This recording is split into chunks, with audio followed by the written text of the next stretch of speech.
Ranganathan, whataboutery, or are you somebody who's convinced that everybody is calling out, but nothing will really change from here on?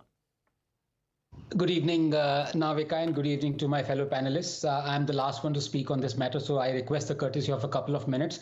Look, it is a fact that politicians belonging to every political party, cutting across ideologies, have indulged in rank misogyny and patriarchy and come up with obnoxious comments. But to take lessons from Trinamool on women's empowerment and women's right is like to take lessons of non-violence from Hafiz Saeed or Osama bin Laden. I mean, TMC is the same party whose chief questioned the awful rape of a child by saying, was she really raped or was she pregnant? Was she having an affair? This is the same party who's been castigated black and blue by the Honorable High Court during the post-poll Bengal violence by saying 60% of the FIRs weren't even registered.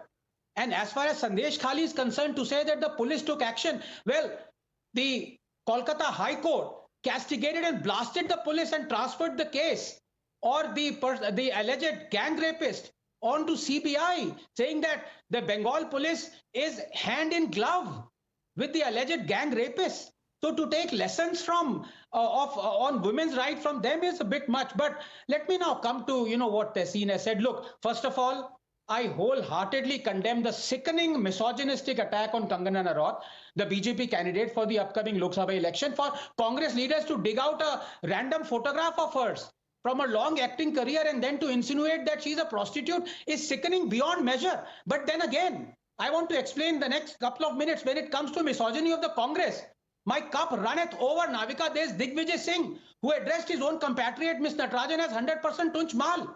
Where was Tehseen then? There is Abhijit Mukherjee, who called protesting women as dented, painted. There is Shripakash Jaiswal, who said as time passes, women get old and become not as fun as they used to be. And ever since Priti Irani defeated Rahul Gandhi in Amethi, poor thing has borne the brunt of such attacks. There is Jaideep Kawade, who says Priti Irani wears a big bindi on her forehead, and when a woman changes her husband frequently, the size of her bindi keeps growing. There is Yusuf Bhatt, saying unmarried daughters are a liability, my daughters are a burden on me. There is Shashank Bhargava, who says Priti Irani roams around with a lot of bangles in her hand and a request her to give the Prime Minister her bangles, and whenever she wants, she will have to roll back the fuel price.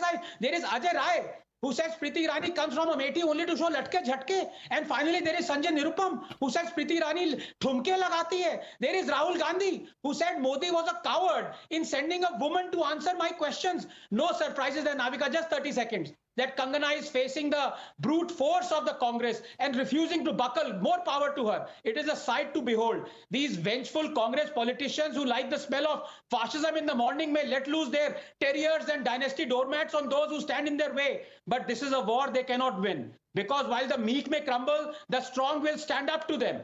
And all through this, the judiciary that cries suo moto at the drop of a hat is silent. Well, Lady Justice's sword may have rusted, but let me tell you this, Mani Karmika's isn't. It catches the sun and points to the sky. So fight on, Kangana. The entire nation stands with you. Yes, there'll be more armies of the night coming to hound you. There'll be more midnight knocks. There'll be more abuses and slander and sleepless nights. No clock hands to measure the darkness. But remember, the darkest hour is just before dawn, Kangana, and you will win. Well,